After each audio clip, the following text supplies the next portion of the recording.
morning, everybody. I'm Charles Shapiro, the President of World Affairs Council of Atlanta. I'm delighted to have you with us. Good evening, good night to David Rennie, who's joining us from Beijing, where it's 11 p.m., the exact opposite. Pleasure to have you here. And I want to welcome, we've got some of our board members, and we've got a group of people from the World Affairs Council of Jacksonville joining us for the first time. So delighted to have you. Our program today is Inside COVID-19's Ground Zero, which is why we have David Rennie with us, who is right there. He's the Beijing Bureau Chief for the Economist magazine. This is his second posting in China, so he was just explaining how you talk about COVID in Chinese if that's not part of your vocabulary. That's always an interesting thing. The interviewer is Robyn Curnow. They've appeared together in person at the World Affairs Council 3 years ago in March 2017. So it's great to have you both back with us. And Robyn has been an interviewer, the moderator for a couple of our programs, and was the speaker at one of our programs. So delighted to have you both. David has been in Beijing for 2 years now, since 2018. Before that, for 5 years, he was the Economist Bureau Chief in Washington. So he knows us well, he knows the Chinese, I guess, better and better every day. Robyn Curnow is the anchor of both CNN International and CNN USA from 5 a.m. to 6 a.m. So thank you, Robyn, for staying up after being up all night long. And you look bright-eyed. I appreciate that. Robyn started as a journalist with the South African Broadcasting Corporation, then joined CNN as a correspondent in London, and has been an anchor for how many years now? 5, I think. 5. Well, cool. I'm going to turn the program over to you, Robyn. Thank you very much. I'm going to mute my microphone, and it's yours. Thank you. It's lovely to see you, Ambassador, and everybody else out there, I think, listening to us. Certainly new and uncertain times. And interestingly for David, you've been at this already where you are in Beijing a lot longer than many of us here in the US. So David, I just wanted to give you to give us a sense of what it's been like since those early days of the pandemic in Wuhan, and how that has evolved over the past few months. Well, we've been at this, as you say, since late January, where it became clear that something pretty serious was going on. So schools have been out now for 3 months. In fact, my eldest teenager will go back to school for the first time on Monday. And that'll be kind of, children spaced at different desks and disinfectant sprays and COVID tests. And I've been sending his temperature to the school for days now. And, incredible sort of precautions being taken, because the real story here from our perspective is that after a really terrible, disastrous start, really a cover-up in January and really the end of December, you had this tremendous panicking wave of infections that we've all become familiar with. But the difference in China is that in China and really nowhere else, they were willing to impose the kind of brute force, just locking everyone behind closed doors. So that if I think back to the first half of February, there were people working out there, probably about 750 million Chinese locked inside their own homes, not allowed out. And I was traveling around at that point to villages where you'd have kind of earthworks where people had dug sort of trenches and mounds of mud to keep people out of their village, and hung red banners saying, if you're an outsider, keep away. And it was very, very hard to get any reporting done. And then when you got back to Beijing, you had to quarantine yourself at home. So I've spent, I think, a total of 6 weeks of quarantine now since this began at home here in my apartment in Beijing. And even now, although normal life is creeping back here in Beijing, some coffee shops are open and some restaurants are open in a limited way. And as I say, the very first schools are going back. It's the moving in and out of Beijing has become infinitely harder. So where you are now in Atlanta, there is literally no way for you to get to where I am now. We steadily locked down with tighter and tighter quarantines for people arriving. Then the last foreigners who could get in were diplomats, and even they are now not allowed in. And there's essentially no flights coming into Beijing from the outside world now. So we are truly kind of locked down against the outside world now. And what is the one defining, if you were to look back at this moment in a few years' time, You know, what is the one defining moment that'll you think will sit with you? I think the first trip that I made out of Beijing when the lockdown started, I took myself down to the kind of the edge of the quarantine zone when we were told that the province of Hubei, which surrounds Wuhan, had been essentially closed to outsiders. And that's a province with 60 million people. So that's, you know, the same population as Britain or France, completely locked down. And I took myself to the province next to it, to Curnow, and got in a cab at the airport, was immediately picked up at the first motorway exit by the police, who wanted to know who I was, what I was doing. And I showed them my press pass, explained that it was legal, that I'd come to see their environment, their quarantine work. And then basically for the rest of that day, I was traveling through villages where you'd have a kind of a tractor and a mound of earth blocking the road, old men with red armbands, and kind of in some cases kind of pitchforks blocking the path to outsiders to their village all day. The police would turn up where I was on the side of the road because they can clearly track you from your cell phone in your pocket, and they would turn up and demand to know what I was doing, demand that I give them all the photographs I'd been taken, who I interviewed, and then they eventually threw me out and sent me back to Beijing. And you really sensed a country that was in a kind of almost like a wartime mobilization. And some of the techniques that we saw there, absolutely reminiscent of the Mao era. So you would have, in many villages, you have these loudspeakers bolted to lampposts.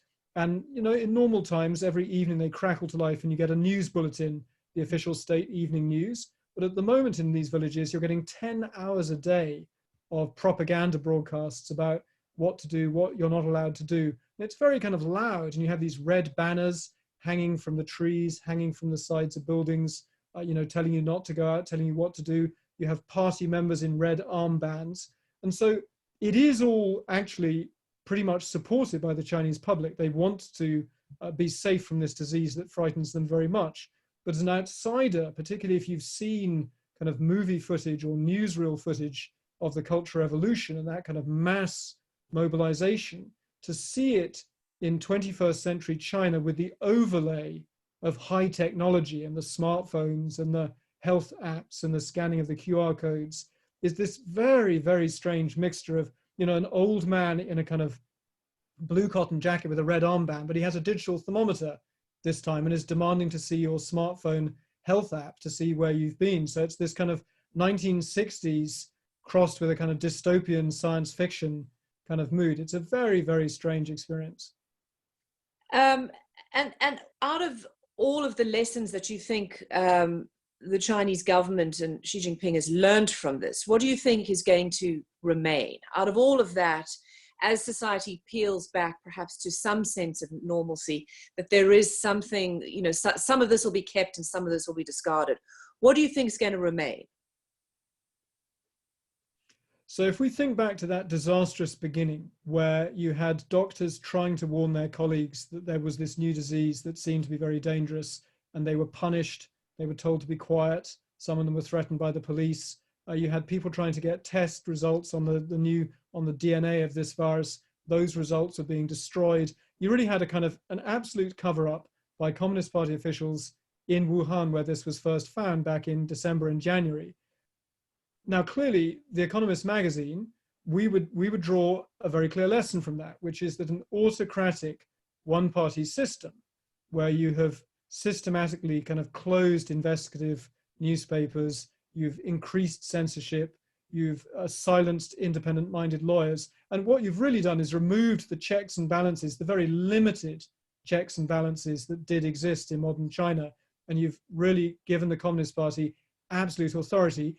We would look at that disastrous cover-up and say that happened because of their autocratic one-party system, where if you're a Communist Party official in Wuhan and you realize something bad might be happening, but you don't fear the external checks and balances of a free press or independent lawyers or anyone really allowed to challenge you, really the only thing rationally to worry about is that your superiors in the party hierarchy might find out. So if you can keep it from them, then all of your problems are over. So there's a direct incentive in this system to keep problems concealed until they become too big to conceal. So the lesson that we would draw is that there were structural faults in the Chinese system that allowed this disaster to at least get started. Now, Xi Jinping, the Communist Party leader, draws a diametrically opposite lesson. He thinks that once again, local officials have proved to be flawed, that you need even more strict, centralized, direct top-down control, that more discipline is needed. And for them, the leadership in Beijing, where I am, the proof of this is that China then applied that brute force, all of those, grannies in red armbands, was a kind of mobilization of the party grassroots, which did something amazing. After the disaster of the cover-up, China did break that first wave of infections by kind of brute force. Remember that 750 million people locked behind their front doors for weeks, and that did break the first infection. And that's why, even though we're not sure that we can really trust all of the numbers we're seeing, what is very clear is that they really have not had anything like the number of infections sort of per capita that Western countries, including, unfortunately, obviously, America, have had. So they did achieve something extraordinary. And I'm afraid the lesson they will draw is that this is even further proof that they need to double and then triple down on centralized, top-down Communist Party authority. That's interesting. So that's the political angle. Economically, what has this taught China? And what kind of pain have they felt, particularly if many global companies are thinking, we might need to disengage, we might need to regionalize more, we might need to break supply chain and over-reliance on China, that this has sort of been a tipping point of globalization. Has there been any rethinking of the economic plan? So let's break that into two parts. Let's think about China domestically and then China as a kind of vital player in globalization. So what has China learned about China's domestic economy? Well, it's learned some cheerful things and some frightening things. The cheerful things are, at least, I mean, they're not cheerful, but they're sort of positive for China. China is quite a resilient country, and it's resilient domestically because its people are willing to take quite a lot of hardship. So one of the stories I did was from the province of Sichuan, where I wanted to go and meet migrant workers who should normally be working, cleaning offices in Beijing in this particular case. They have not been able to come to work now for nearly 3 months. And if they're not working, they don't get paid a single cent. They had gone home for Chinese New Year, which is the very beginning of the year this year. It was in January, and they would normally expect to go to their home village for maybe a week or 10 days to see family. The couple that I visited in Sichuan in February, they've been stuck there already for 2 months with no pay at all. Now, the reason they can survive is that Chinese people, including very poor, low-paid Chinese people, they save maybe a quarter, maybe a third of their incomes because there isn't that safety net and there aren't those pensions and there isn't a very well-developed health system. So if you're not saving, you have no safety net at all. You have to save your own. So they're living on their savings. Compare that to the United States, where so many people live paycheck to paycheck. And the number of Americans, particularly working class Americans, who could survive for 2 or 3 months with no pay, I think is frighteningly small. So that resilience they've learned. Now, what have they learned about China as a kind of player in globalization? One of the things they're learning is that China has been very proud in recent years of moving away from being kind of the workshop of the world, the place where you made plastic buckets and tennis rackets and tennis shoes for Americans, and that China was now becoming not only a high-tech exporter of your smartphones and your iPads and autonomous cars and all of those things and medical devices, but it was also becoming a dynamic domestic consumer economy. And that as the Chinese middle class grew and had more money and wanted to go out and have nice meals and have holidays, that actually China was less dependent on global growth than it had been in the past. Now that happy story is looking a little more complicated right now because China is basically a couple of months ahead of where you are in the States. You are seeing factories being encouraged to reopen, albeit with a lot of health precautions and face masks and disinfectants and stuff. But a lot of factories are basically nearly up to full speed. So the economy should be recovering from basically having had a complete heart attack in February and March. The problem is that it turns out that China is still much more dependent on global growth than perhaps some of its policymakers had hoped by now. And so in fact, particularly those high value added products, those iPhones and those smart cars and those medical devices. If America and Europe is not spending, then China is going to have a very difficult job digging its way out of this hole on its own. So I think you're seeing a great deal of caution and anxiety from policymakers here, and a strong sense that this isn't just an economic problem, it's also a political stability crisis for them. So you're seeing tremendous attention being paid to kind of national security and political stability, as well as trying to get the economy back to life. I think this week's Economist headline will cover page, and I know that you played a huge role in it, is China winning? And as we look and then try and scenario plan or get a sense of where we are, what is the answer to that? What was your conclusion? So this really was born out of, you had a slew of op-eds and essays from some very smart foreign policy thinkers, say in America. So there was a big essay that some of your members have probably read by Kurt Campbell and Rush Doshi, very nicely done piece. Kurt Campbell, obviously a kind of sage of foreign policy in the American system. And he basically said that President Trump's America first sort of explicitly selfish stance was creating a vacuum of global leadership. If you compare this moment to, for example, the Ebola crisis of 2013, 2014, when you saw a much more familiar American leadership role played when President Obama sent America's best scientists and doctors and some military to Africa to kind of convene the world's rich advanced countries to kind of try and tackle the Ebola outbreak and keep it in Africa. And that was broadly a tremendous success. And it was a success led by kind of America, which is a very familiar kind of post-1945 scenario. In as much as President Trump's approach is completely 180 degrees different from that, it is true that that's creating a vacuum. And the pitch of the Kurt Campbell essay and others is that vacuums are always filled in foreign policy, and that China was going to fill it because China is showing that it's managed to conquer this first wave of infections. Think of all those TV shots you see of Air China cargo planes turning up with much needed ventilators in airports from Italy to Serbia to Latin America, greeted with tears in their eyes by kind of the local government leaders and Chinese flags everywhere. And that does look like a gigantic win for China. So it's clear that America is having a very bad crisis as seen from the rest of the world. And that vacuum effect is, I'm afraid, real. At least the perception is very, very real. Is China going to win for sure out of this? I think our cover story was slightly more sort of cautious, that there's a couple of reasons why it might be too soon to imagine that China is just going to become the new America. That if you remember kind of America at the peak of its power at the end of the Cold War, the kind of the Reagan shining city on a hill, exporting democracy and blue jeans and jazz and Hollywood movies, and the America that every elite in the world wanted to send their kids to American universities. If that's the standard for kind of world domination, I'm not sure that China is either about to take that place or actually wants to take exactly that role of kind of overt leader of an entire rules-based order in that kind of post-1945 sense.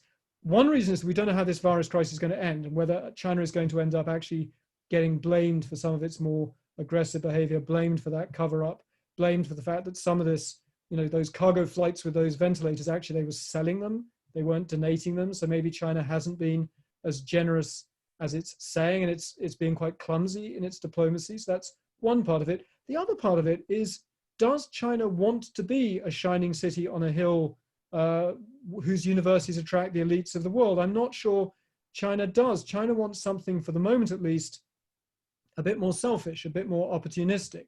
China wants to be so powerful and so strong that no other country in the world gets to say no to anything that China wants. China doesn't want to be thwarted. China wants to be enabled.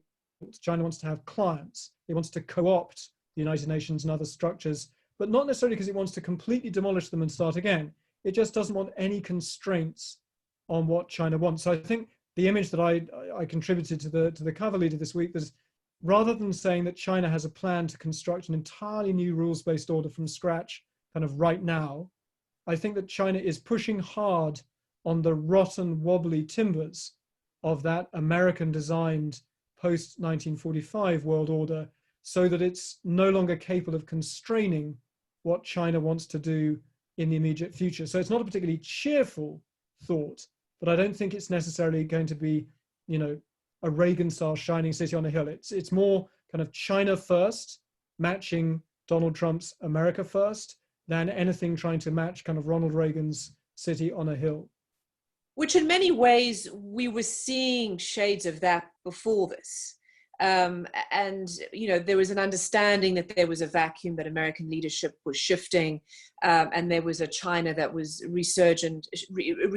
So as we look, and I think the problem is we don't know what the end game is here, but is how the shock to the system going to play out? Is it depending on how long this lasts? If a vaccine pops up by the end of the year, is that going to be less of a shock than if it takes 18 months? Is it about the timing of this? So the timing is going to be very important. And you know, we're actually, I don't want to depress everyone because they're locked at home, but, you know, we've just been getting some quite sort of bleak news today from Wuhan, where this started back in December or maybe even earlier last year. We've had news today about people getting tested who seemed to have recovered some weeks ago, but actually they still have the virus. And so, you know, if you remember those discussions about whether there was going to be a herd effect, a herd immunity effect, where people who'd had the virus would have some immunity to it. And so that was going to be at least a positive side of people getting the disease. Even before you got to a vaccine, there's now some real question marks about whether that's going to work very soon. I have to tell you that, you know, 3 months into it here, I don't see any end to this lockdown. I think, you know, we're not expecting the borders to open before the summer, maybe the fall. So I think this is going to be a very long running thing. Then if you're looking at, you know, how China does or doesn't win out of this, China's behavior is going to matter. You know, if Chinese diplomats continue to jump onto Twitter or to stand at the podium and spread conspiracy theories about how maybe the American army somehow spread the virus by bringing it to Wuhan, or seem to flirt at the idea that maybe the virus was in America for months and months before it was in China, so maybe the virus is an American virus. Those really kind of essentially bits of disinformation that you might expect to see from the Russian government. We haven't seen that kind of deliberate disinformation from the Chinese before. If they keep that up, I think there's going to be a big backlash in Western capitals. If they don't ease the terms of some of those loans they've been extending to Asian or African countries, I think you could see a backlash. And I think we're going to see Western countries who at the moment are pleading with China to let them buy ventilators, because the only place in the world that currently has ventilators to sell is China. When the first wave of the crisis is over, I know for a fact, talking to diplomats at embassies here in Beijing, that once those ventilators have been delivered and maybe the first wave of the infections are over, you're going to see some very tough conversations in lots and lots of countries about how did we end up so dependent on one place, one country, China, that made all these vital things. And I think you're going to see, you know, a questioning of these just-in-time, super lean, super efficient global supply chains that were completely indifferent as to what country a factory happened to be. And I think we're going to see much more talk about national resilience and national security. And that also applies, I think, to drug supply lines. I think there's a lot of conversation about, you know, that as well. The fact that this virus has not yet hit Africa, for example, and obviously China has a huge role within Africa. Do you think the potential size of the impact on the African continent or other places with a second wave, do you think that'll also change the conversation? I think, I mean, so The Economist had a cover 3-4 weeks ago. Sorry, not like our marketing department, but it was actually, I had nothing to do with it, so I can say it was a really interesting piece about how it's actually a very, very important question, is how this takes off in countries with very weak health systems. Because at the moment, you're right, if you look on those kind of grim league tables of the total number of infections and deaths, African countries don't really show up there as kind of having large numbers. But the honest answer is we don't know. It's the same as there are bits of Southeast Asia, countries like Indonesia, which have been claiming to have hardly any infections. That doesn't seem likely given their trade links and their human-to-human links with China. Think of all the Chinese workers in Africa. The last time I flew back into China from Europe, I caught a plane via Abu Dhabi to come back into Beijing. And that flight from Abu Dhabi to Beijing, I was sitting next to two Chinese road builders who had spent the last 15 years building motorways in Africa. And, you know, there are hundreds of thousands of traders and road builders and Chinese working in Africa. And it's very hard to imagine that at least some of those didn't carry the disease to Africa. And maybe we just don't know because people aren't testing. Let's talk about, I mean, particularly because you also worked so much here in the US, the perception of the way America has managed this. And I know we'll use another media outlet. The New York Times today has a very powerful piece by their German correspondent who had a very personal piece about how she felt that America wasn't just failing in terms of leadership in the world, but also failing to lead in America. 22 million people unemployed, you know, we're nearly about to hit 50,000 deaths here.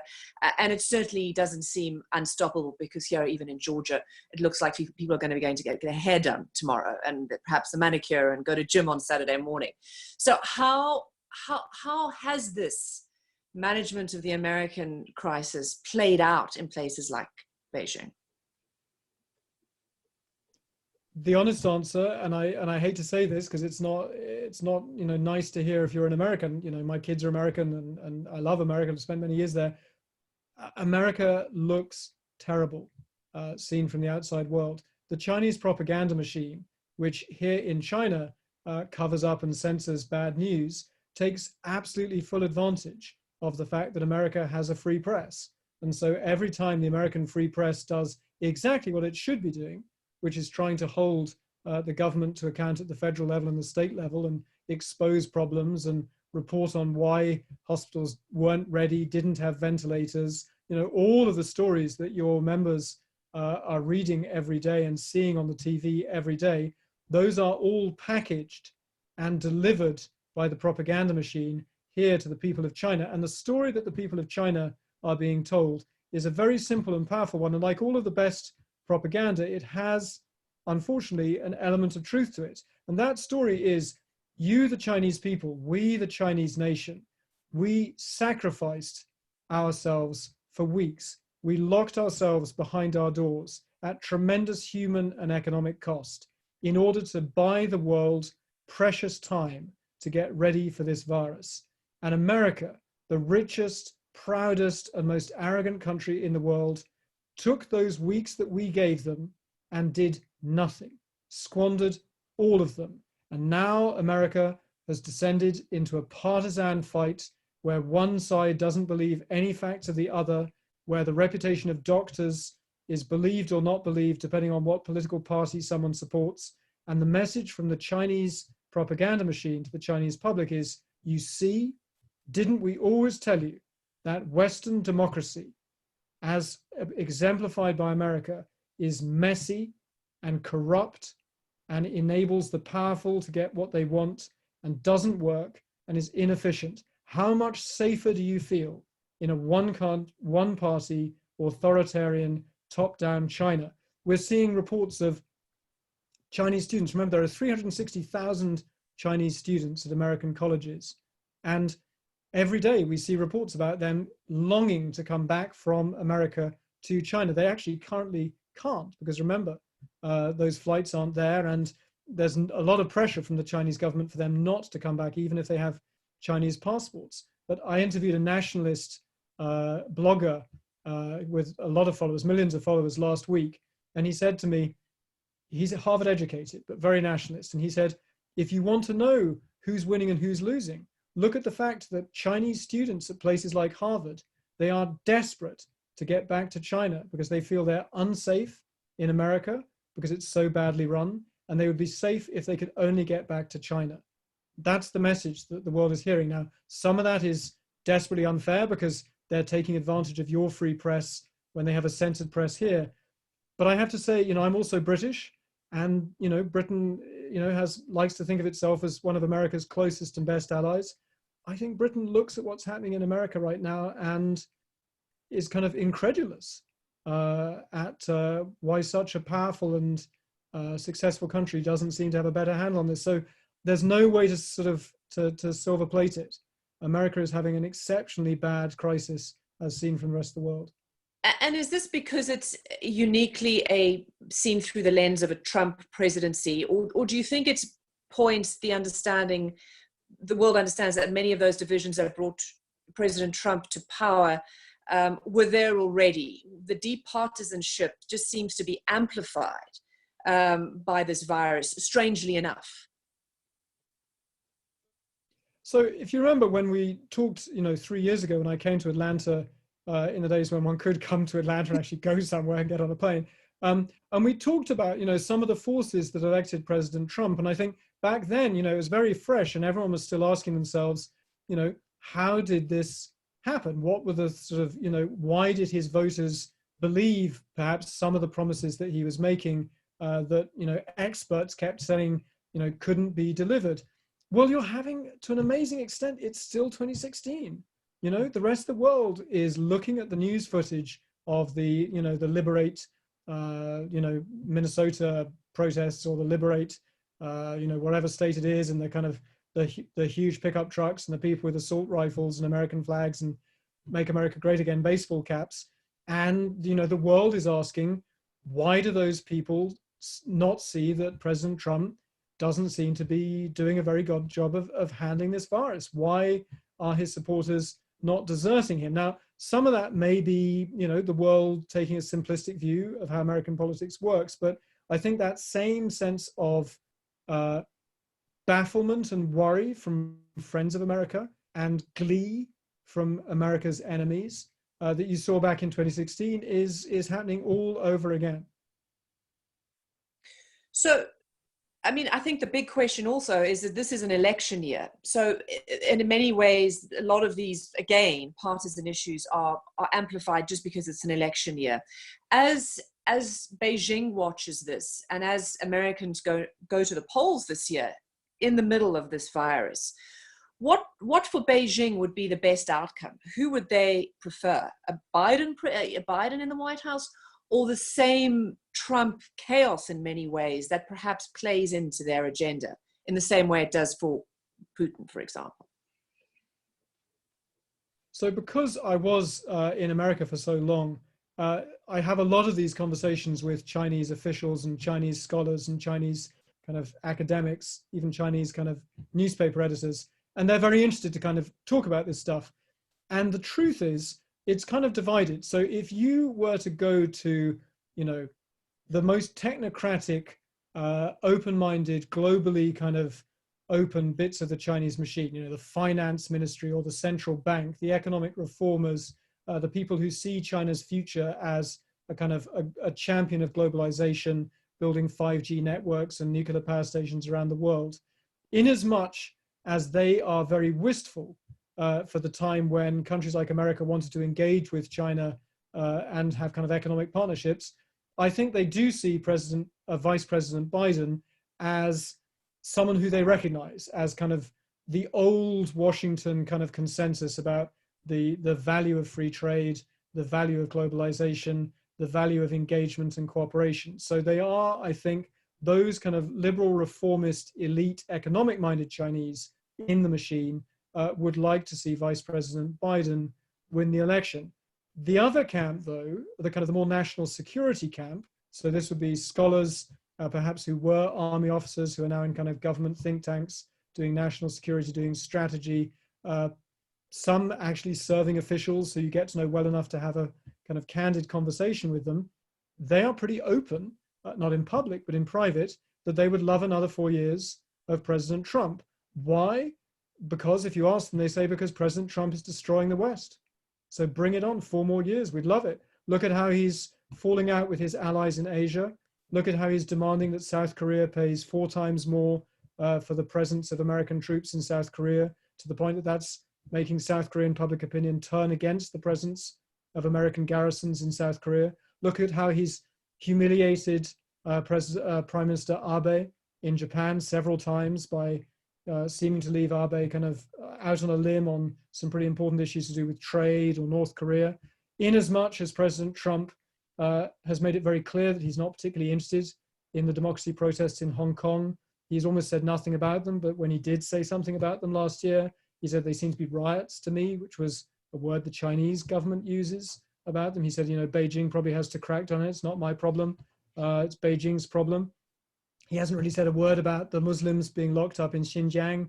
Hasn't said a word about human rights. Seems to be very focused on, China buying soybeans. So those kind of national security cynics who don't like America leading alliances around Asia, they're pretty open about wanting another 4 years of Donald Trump, which may surprise people who've heard Donald Trump saying so many hawkish things about China. But I think the honest truth is that the most cynical people in the Chinese system, they've decided after a few years of this that Donald Trump, maybe he's not really a China hawk, he just plays one on TV. I don't know if we want to start taking questions at any point. And if you want to bing me, Fernanda, that's cool. But otherwise, we can take one more. We'll chat, and I'll see if the questions start coming through. I just want to go back to the one thing. I know we're on the geopolitics, but I also just want to go back to the issue of numbers and the size and the scale of this. I think we're hitting nearly 3 million, infections that have been counted. From your perspective, where you are, how much bigger is this, and how do you think the lessons learned from Wuhan can be extrapolated in terms of the size and the managing of this infection? Well, I mean, sitting in Beijing, one of the strangest aspects of this is we don't know how many people here died. We don't know. The official numbers are that China has, a far, far lower death rate or infection rate than America. The official numbers are kind of 4,000 dead here. Although we did have this strange incident last week where the city of Wuhan had a number which was kind of 3,000 and something dead in Wuhan alone. And they said, we've realized that number was too low. And so we've done an exhaustive search of hospital records and crematorium records. And so after that incredibly detailed search, we now have a new number, and they released this new number. And then people kind of got calculators out and realized that the new completely candid, beautifully researched number was the day before's number times 1.5, which was a little strange. So we don't exactly know. I think we do now probably believe that China isn't hiding kind of hospitals full of desperately infected people. Why do we think that? Because when China really was, at the peak of that first wave and hospitals were under desperate pressure, this is a country with strict censorship and a police state, but it's also a country full of smartphones. And even the censors, hardworking as they are, can't delete every smartphone video instantly. And so when things were really bad in February in Wuhan, we were seeing, although they were rapidly deleted, a lot of kind of cell phone video coming out of kind of overwhelmed hospitals, body bags lying in corridors, vans laden with body bags driving out of the back doors of hospitals. I'm pretty sure that if something on that scale were secretly happening in China right now, and we were being lied to, that would leak. So we don't think that China has kind of 50 times the current casualty rate. We do think they broke the back of that first wave. What we don't know, and this matters to you in America too, because remember, we're 2 months ahead of you. What we don't know is whether China has done something that is going to prevent second waves. Have they done something magic? Have they basically made the virus go away? Or have they just locked people up for long enough to break the first wave? But actually, if it starts again, and we are seeing some clusters of infections near the Russian border this week, will they have to go back to that lockdown, or can they break it with smartphones and apps and health apps and QR codes and all the high-tech things that they tell us will let them prevent a second wave and let the economy come back to life? And we don't know the answer to that, but the answer to that here will be your answer in 2 months, because I'm kind of a time traveler from your future right now, telling you what you're about to see in 2 or 3 months. We do. I have found the questions. I do. There's one interesting one here. There are a number of interesting questions. Any insights from Beijing on what's going on in North Korea? Can North Korea manage COVID, particularly obviously with all these rumors about whether or not Kim Jong-un is actually even alive? So look, North Korea is to all intents and purposes, a black box. And so it is true that I am closer to that black box than you are, but it's still a black box. So it's we're all none the wiser. So until what do we know? Well, no, we know that the border has been sealed very, very tight by the North Koreans, that they are exceptionally frightened of this virus because they have no healthcare system capable of handling it. We have had leaks, we believe, reliable leaks of speeches given within the communist system there, so the Workers' Party system, the Stalinist party they have, basically admitting that there are cases, because officially, remember, North Korea currently claims to have 0 cases. We have had a rumor this week from South Korean media that Kim Jong-un might be unwell, he might be having heart trouble. The problem with that is, if you remember, his father was not in great health, Kim Jong-il, for years and years and years. The problem is the South Korean tabloids killed him like 50 times, and in the 50th time it was true. But the first 49 times, it was a bum steer. So we just don't know. There was a report this morning of panic buying in elite supermarkets in Pyongyang, because there are diplomats in Pyongyang who can get that kind of information. All over the world. Who knows? Yeah. Also, a question, and I know you've sort of touched on it, but any insights on how long travel restrictions into China and around China will last? Look, it's a question that interests me personally. I mean, not that anyone cares, but I haven't seen my wife since December, and she's in America right now for work. She can't get here. And I asked the foreign ministry on Monday, do you think that we'll be open again by maybe June? And they said, probably not. And I was like, July? And they were like, if we're lucky. So, I mean, I think that I'm telling my office at the moment, there's 4 of us journalists at the Beijing Bureau of the Economist. We're currently 2 in country, 2 out of the country. And I'm telling my office that we should hope that changes within weeks, but we should plan for it to be months. I mean, this place has absolutely no intention of allowing a second wave of infections. And because all the recent cases have come from abroad, they are willing to take the pain of locking this country as tight as a drum. And foreigners are seen as a source of danger at the moment. Yes. It is, fairly uncomfortable in some cases to be a foreigner here. Not, I should say I have not experienced any kind of xenophobia, but I have, colleagues who have, been shouted at and suspicion of foreigners because we're seen as bringers of the virus. Yeah, I think we've all had colleagues or friends who've had some sort of bad interaction when it comes to xenophobia in China. Let's also talk about the issue, and I know you've touched on it, but another question is domestic resentment towards the Communist Party receding as a result of the control of the virus? It's very hard to tell because this is, we don't have good opinion polls here and it's very censored. There was a peak of extraordinarily visible resentment of the Communist Party in February. Particularly, members will remember there was a young doctor who tried warning his own colleagues that this virus was out there, called Li Wenliang, and he then was visited by the police and threatened and told to keep quiet. He then tragically got the virus and died. The night that he died, the news broke around midnight, and the Chinese internet, I've never seen anything like it. You had hundreds of millions of Chinese, including people who make a point of never having a political opinion, not just mourning this young doctor, but explicitly saying that his death had been brought about because China didn't have freedom of speech. And that was a very, very unusual moment, a wobbly moment for the party. I don't actually think the party was ever in danger, because this is a place that, people can resent the party and they can know that it's capable of doing the wrong thing, but they don't see an alternative that looks any better. And so I'm afraid, multi-party democracy right now does not have a great reputation here in China. Right now, the fact that the rest of the world looks pretty bad, particularly America, particularly, Britain, other democracies, that is really helping the government. They are pumping out the propaganda. But I think, they're not out of the woods yet. I think that if the economy really goes down and we have, the economy has had a very, very rough few months.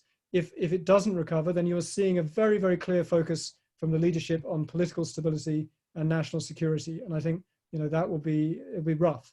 We're going to see more nationalism, more propaganda, and more kind of police state repression.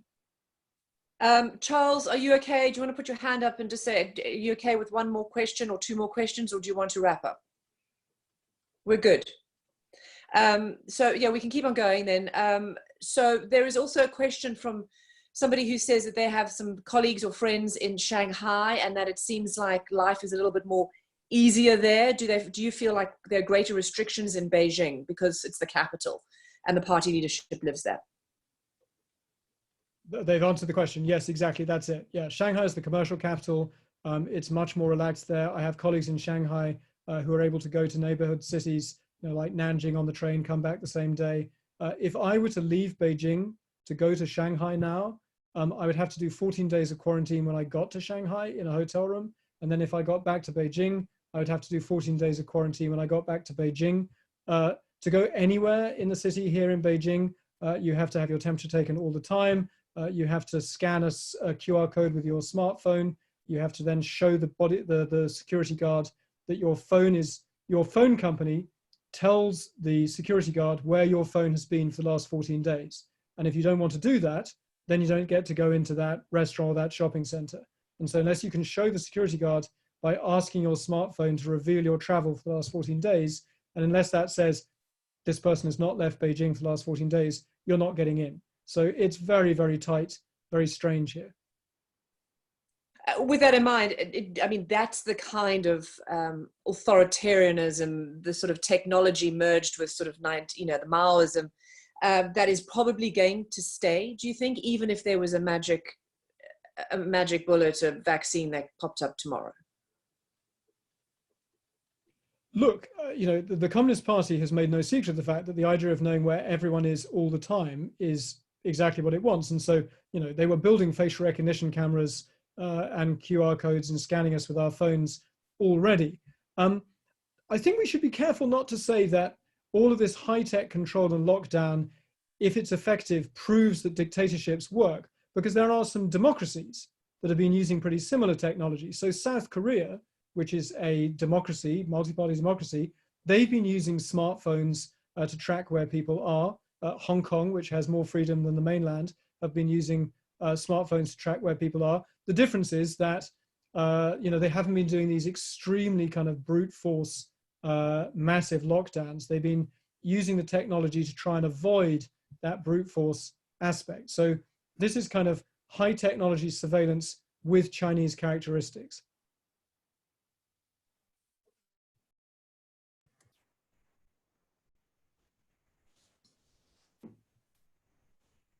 Virus sort of deepens where we are. Are we being frozen? Are you jumping? I was just going to text Fernando just to see how are we doing for time. I'm going to tell you, this is interesting. And if you want to continue for another question or two, that would be great. I can see a few people are dropping off, but let's do two more questions and then end it. Great. David, I know that you did mention Hong Kong. There is a question about Hong Kong, and here it is here. Can you give insight on where things are in Hong Kong? The pandemic hit the heels of the mass protests, and they seem to have had quite a few cases. Are they bouncing back, and what does that mean for their stance against mainland China? So on a purely public health ground, Hong Kong has had a pretty effective crisis.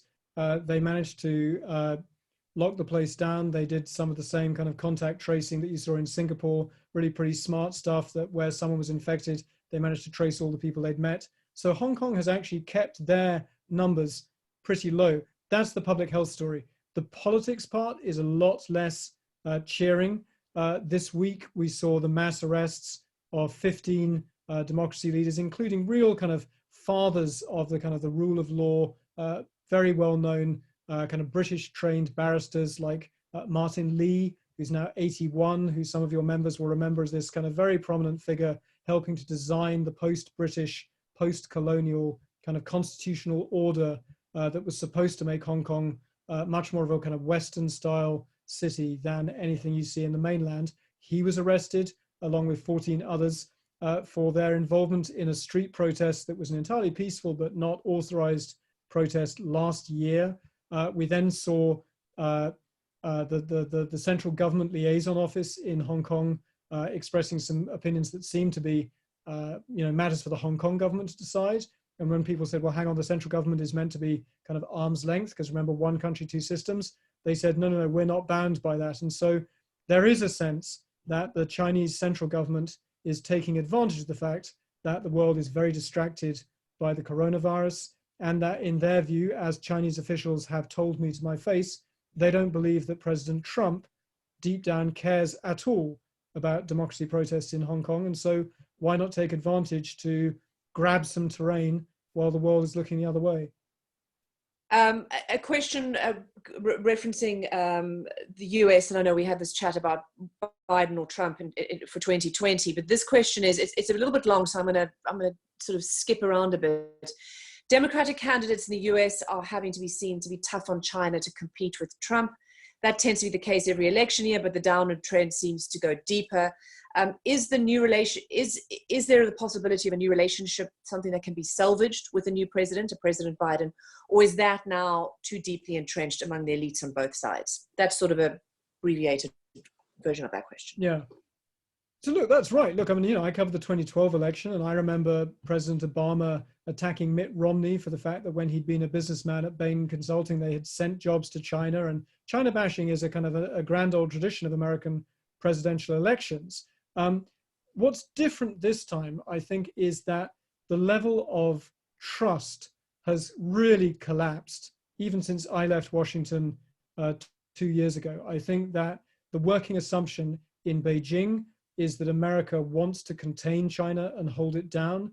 The working assumption on both sides of the aisle in Washington, D.C. is now often that China intends to rise at America's expense, that China's rise is probably in some sort of zero-sum way not great for America, whether that's because they're stealing technology or forcing its transfer, or that just being dependent on a country like China is not a good idea. And the problem with trust is that, remember that China's big plan for kind of cooperating with America was things like, or with the West, was building our 5G networks, or building our medical devices, or building our autonomous vehicles. And the problem with those sorts of products, that sort of globalization, is that those are not sort of a container load of tennis shoes that leaves China, arrives in America, and maybe there's a traditional political argument about where the jobs were that used to be in, say, Georgia, and now they're in America, and now they're in China. When you're offering to build a 5G network, or a medical device, or a sort of internet-enabled autonomous car, which is sending data back from America in real time to a server in China, what you're really doing is selling someone a service that requires a lifetime commitment of really deep trust. And that is a global sort of economic trend colliding with a total collapse in geopolitical trust between the two sides, now being turbocharged by the finger pointing and the blame game over where this COVID came from. And I think you're going to see, not across the board, globalization still, there's lots and lots of big American companies making a lot of money manufacturing in China, not least because they sell to China. So a lot of American companies are in China to sell to China. But that idea that it didn't matter where a factory was, that a smart CEO wanted the leanest, most sort of just-in-time supply chain, and if the factory was in China or in Nebraska, who cared? It didn't make any difference. I think we're now realizing that for reasons thrown up by the virus of physical vulnerability, and also this deep geopolitical distrust, we're realizing that it does actually matter, that kind of geography is back. Political geography is back, and that is going to have unforeseeable consequences. I'm going to jump in here. I want to thank you both. This has been an extraordinary conversation. David, you said you're our future. You're 2 months ahead of us. It's kind of frightening to see. Robyn, thank you so much. You're a fabulous interviewer. You should do this for a living. Thank you. No, you're terrific. Now, this has just been absolutely great. I've got to do a little advertisement here for ourselves. We've got terrific upcoming programs, and I hope everyone on this program will register. On next Tuesday, we've got Dr. Mia Bloom, who's an expert on ISIS, talking about how terrorists in the Middle East and North Africa are taking advantage of COVID-19. On Wednesday, we've got former U.S. Ambassador Thomas Pickering, who is ambassador to the United Nations, to Russia, to Israel, to India, to 5 different countries. He's going to talk about Iran, COVID, and is there an opportunity for opening to Iran and making some progress there. And then on Thursday, we have Ed Martinez, who's the president of the UPS Foundation, talking about UPS as a company and its response to COVID. May 6th, so put this on your calendar, we've got Stavros Lambrinidis, who is the European Union ambassador to the United States. And he's going to be talking about the European Union and the US, European Union post-Brexit. This conversation was made possible in part by the UPS Foundation, which is providing some of the funding. I want to thank all of you who are members of the World Affairs Council, but obviously we're not having in-person programs where people are paying to attend and paying a registration fee. So I've got a favor to ask. If you are a member and your membership's about to expire, please renew. If it's not about to expire, renew anyway, because we need the money now. Be delighted to have you upgrade your membership. If you're not a member of the World Affairs Council, please join. And whoever you are, please donate. David, you've got one child at least who walked across the camera and ought to be in bed. So you've got some stuff you need to take care of. Robyn, thank you so much. I hope you couldn't hear. There was a cat scratching furiously to get in at one point, but he didn't make it in. No, did not hear the cat. Robyn, thank you very much. You've been up since 2 a.m. getting ready for your show this morning. So I appreciate your doing this instead of going home. So thank you very much. This has just been great. And to everybody who's on the program, thank you. This has been terrific. Thank you very much. Thanks for having us. All the best, everyone.